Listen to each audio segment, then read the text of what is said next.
Got him. Don't worry.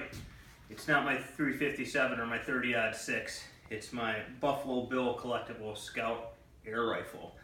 If you go to cainpence.com and you go to published works, you'll find a number of things about guns. It's one of the things I enjoy writing about. It's one of the things I think I have a unique perspective about as someone who lives right in the heart of what they would call blue America, inner city Minneapolis, but someone who is a gun owner and someone who's spent an enormous amount of time traveling America and time in rural areas, and a huge defender and believer in the Second Amendment.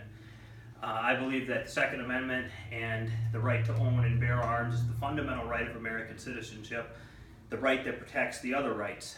If you remember American history, the fact that free men could own arms, could organize as militias, and could defend not only their homes but their property against the British is what led to the American Revolution. So the gun and American history go hand in hand, and if you go to cainpence.com and you go to published works, you'll find things I've written about guns, and if you go to current writing projects, you'll also find something new that I've written on guns for this week.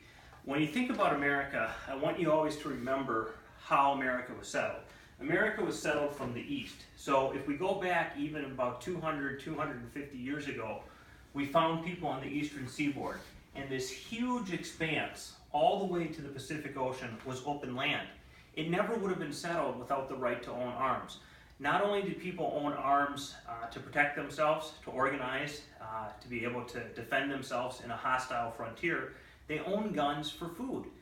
Whether it was deer, whether it was rabbits, whether it was squirrels, it was all kinds of small game and big game, buffalo.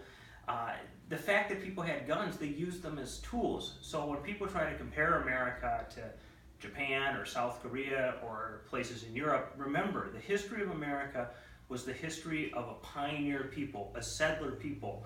It started on the East Coast and it went all the way across the Great Plains, all the way across the Great Expanse, which was the western frontier of America. So the fundamental right of American citizenship, the right to bear arms, and the fact that we were a pioneer people, a settler people that had to settle an often hostile western frontier, led to the fundamental right of American citizenship, which is the right to bear arms.